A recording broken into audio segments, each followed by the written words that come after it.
E aí, turma, tudo bem com vocês? Para quem não lembra, né, nós vimos sobre as bactérias na aula passada, né? Temos aqui alguns slides da aula passada, né? Vimos tudo sobre elas, tipo de reprodução, né? Conjugação, transdução, transformação. Vimos a importância das bactérias, né? Então falamos sobre o reino Monera. E hoje nós vamos continuar com o reino protista, né? Ainda vendo sobre classificação dos seres vivos. No reino protista, nós vamos ter dois grandes grupos de seres vivos dentro desse reino. Nós vamos ter os protozoários e vamos ter as algas. Tá, gente? As algas, elas não são plantas, elas são do reino protista. Por muito tempo pertenceu ao reino vegetal, mas hoje em dia não é mais. Viram que elas são mais parecidas com o reino protista. Então, olha só, este reino inclui os seres eucariontes, uni ou pluricelulares, podem ser autotróficos ou heterotróficos. E como representantes, nós temos as algas unicelulares, nós temos as algas pluricelulares e nós temos os protozoários. Então, olha só, nas algas unicelulares, nós vamos ter algumas classificações. Lembrando que as algas não são plantas, elas não têm tecido verdadeiro. Então, o que elas têm, gente, é chamado de talo. Qualquer parte da planta ali, da alga, é chamado de talo. Tá bom? Então, olha só, essas algas são unicelulares, são células, né, eucariontes fotossintéticos, elas conseguem realizar fotossíntese e vivem em ambientes aquáticos, tá? E nós temos aí 3 classificações, né, que vamos por aqui. Temos as diatomáceas, né? As diatomáceas, elas são seres unicelulares.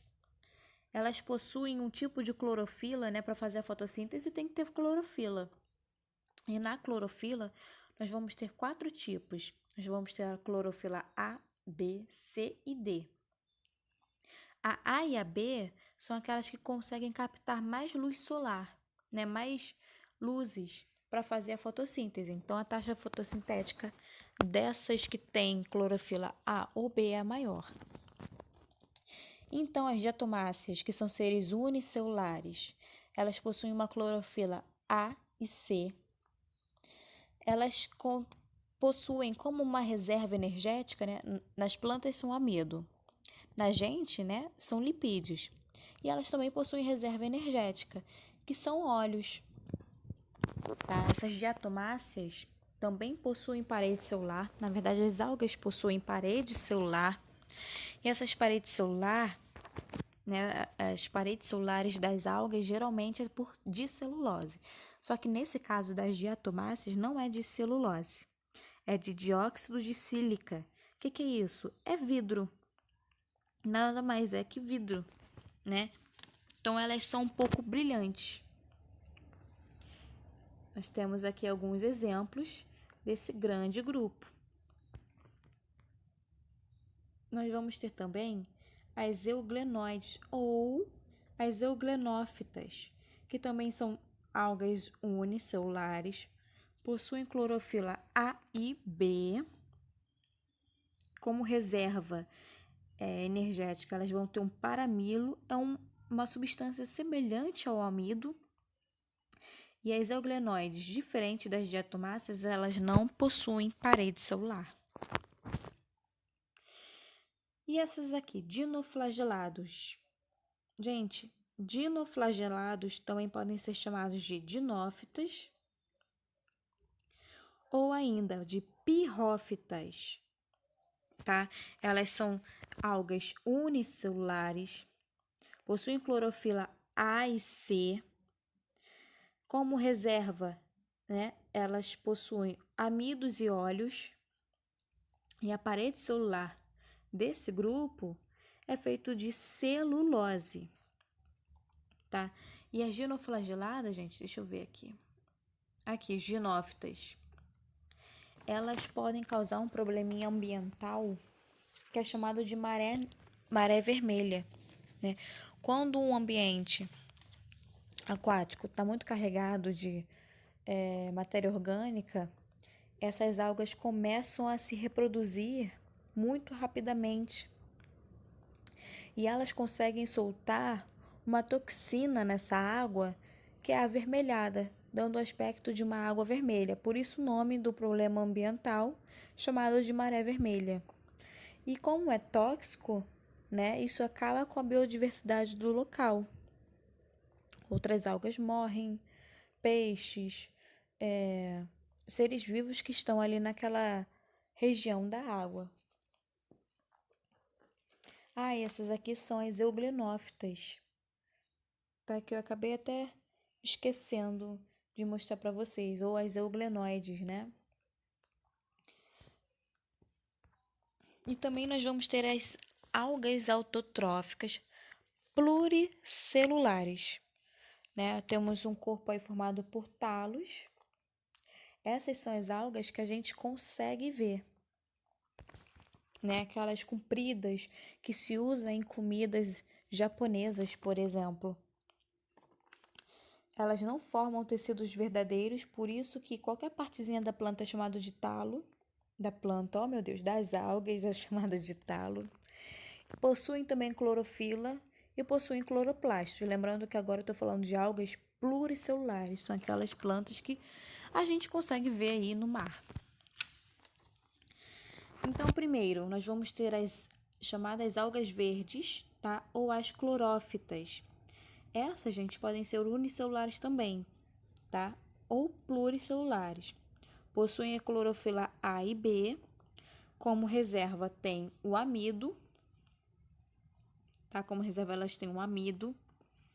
E a parede celular delas é formada de celulose. Nas algas vermelhas, que é também chamado de rodófitas, nós vamos ter elas, né, pluricelulares. Elas possuem clorofila A ou D. Tem uma reserva de amido. E a parede celular delas é de celulose mais agar. Agar também é uma substância bem nutritiva dessas algas. Então, elas são ricas em aminoácidos por conta aí desse agar, tá? São essas algas vermelhas, também chamadas de rodófitas, e a gente consegue ver aí no mar. Como aqui eu não tenho imagens, vou ver se eu coloco para vocês. Também nós temos as algas pardas, que elas são pluricelulares, né? Temos a clorofila A e C, usam óleos, né? Principalmente óleo de laminarina como reserva, e na parede celular delas, elas possuem celulose e mais uma outra substância combinando, né? Que é a arginina, tá? E, gente, também nós temos... não, já foi tudo. Pensei que estava faltando mais alguma, mas já foi todas as três. E esse aí, então, foram as algas, né? A parte das algas, a parte dos que também são protistas. Agora nós vamos para os protistas heterotróficos. Os protistas heterotróficos, gente, nada mais são que os protozoários. A gente já viu um pouquinho deles na aula de doenças e vamos conhecer a anatomia deles agora no reino dos protistas. Então, olha só, são seres unicelulares, né? Todos são seres unicelulares e eucariontes. A grande maioria vive no meio aquático. Podem ser de vida livre ou parasitária, né? Aqueles que vão causar doenças. E aí nós vamos ter alguns filos, né, que vocês estão vendo aí. Agora, a classificação deles, né? Nós vamos ter os risóporos, os zoomastigóforos, os cilióforos, os apicomplexos. Alguns deles já mudaram de nome, né? Deixa eu ver aqui. Ah, temos aqui também uma... Temos uma imagem. Então, vamos lá. Infelizmente, não temos uma imagem de um paramécio. Mas primeiro, vamos falar dos grupos aqui. Isso aqui, gente, é um protozoário, né? A ameba. E é dos grupos dos risóporos, tá? A ameba pode causar aí a doença que a gente conhece como amebíase. Elas se movem por pseudópodes, né? Um protozoário que vai criando falsos pés e se locomovendo dessa maneira. Lembrando que a classificação dele, gente, é de acordo com o tipo de locomoção, principalmente. Os apicomplexos, gente, são conhecidos como os esporozoários. Antigamente, eles eram chamados de esporozoários. E o que isso quer dizer? Isso quer dizer que é sem apêndice. Não tem apêndices para se locomover. Então, se encaixam num grupo apicomplexa. Um exemplo disso é o Plasmodium, é o Toxoplasma. Plasmodium é o que vai causar malária. Toxoplasma é o que vai causar toxoplasmose, tá? Gente, como não tinha essa imagem lá no slide, né? Eu acabei pegando um da internet mesmo e essa daí tá ótima para falar para vocês sobre a estrutura, né? A anatomia de um protozoário, tá? E o melhor protozoário para ser mostrado para vocês é esse daí que vocês estão vendo, que é o paramécio, né? Esse protozoário ciliado, né? Que tem esses cílios em volta. Então, primeira coisa que vocês vão ver aí, gente, nós vamos ter a citofaringe, né? Bem localizado aí para vocês, no meio, né? A citofaringe. Gente, o que é a citofaringe? Ou também podemos chamar de citóstoma, tá? Isso daí nada mais é que a boca da célula, né? É por onde entra um alimento que ela for fazer.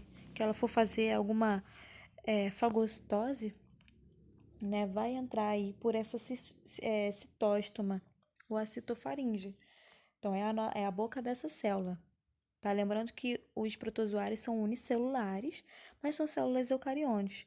Então, olha só, são seres unicelulares que precisam precisam se alimentar, fazer digestão, precisa de respiração, precisa fazer excreção, osmorregulação. Então, uma célula que vai funcionar como um organismo inteiro, tá? Citofaringe, então, é a boca da célula, tá? E também, nesse aí não está escrito, mas vamos ter também o citoprocto, que vai se comportar como o ânus dessa célula, né? Por onde saem os resíduos de volta. Nós vamos ter aí também o citoplasma, né, da célula, por onde fica todas essas organelas. Nós vamos ter os cílios que servem para locomoção. Vamos ter também o macronúcleo e o micronúcleo, que são essas partezinhas aí em verde para vocês. Então, o que isso tem a ver, né, com o macronúcleo, o micronúcleo? São dois núcleos? Só que, sim, são dois núcleos dentro desse animal, né, e são idênticos. Eles são idênticos no DNA. Não tem nenhuma diferença, tá? A única diferença no macronúcleo para o micronúcleo é que ele está mais... o macronúcleo está menos condensado, está mais espalhado dentro desse macronúcleo, no DNA. Enquanto que no micronúcleo, esse DNA se encontra mais enroladinho, mais condensado. Tá? E no macronúcleo, esse DNA que está mais disperso, está menos enroladinho, vai dar a direção da célula, né? Vai comandar a célula como um todo. E o micronúcleo, tá? É o núcleo mais para a sua reprodução. Nós também vamos ter a parte da respiração da célula, dessa célula aqui. Né? Essa célula vai fazer uma respiração. Então, o oxigênio, ele entra por difusão simples, a gente já viu isso numa aula passada. E o gás carbônico, ele sai por difusão simples também. Tá? A excreção dessa célula, todos esses processos, né? Todos os processos de metabolismo vai resultar em excretas. Então, vai ser a parte que vai sair por excreção, né? E como é que sai? Também sai por difusão, tá? Porque ali, gente, acontece metabolismos proteicos.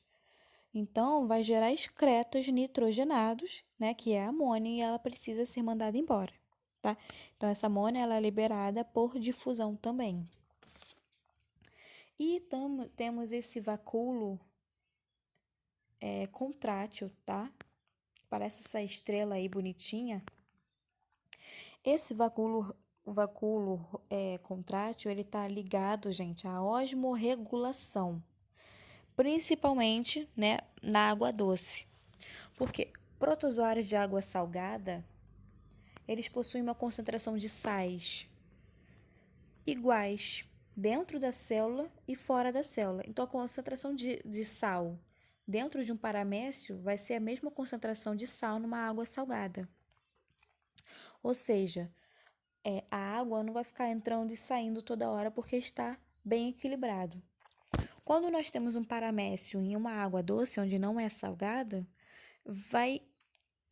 a osmose vai acontecer, né? Porque é um processo natural.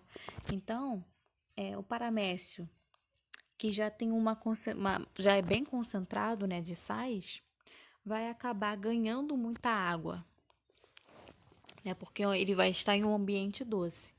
Então, esse vacúolo contrátil é como se fosse vai regular a entrada de água. Tá? Ele possui esse vacúolo contrátil que expele a água em excesso. Então, é como se fosse uma bolha que se enche de água e contrai para mandar a água embora, tá? E esse vacúolo contrátil, vacúolo digestório também, gente, é a parte por onde saem os resíduos que eu falei lá no início, tá bom? Esse daí, gente, é um paramécio. Vocês não esqueçam dele.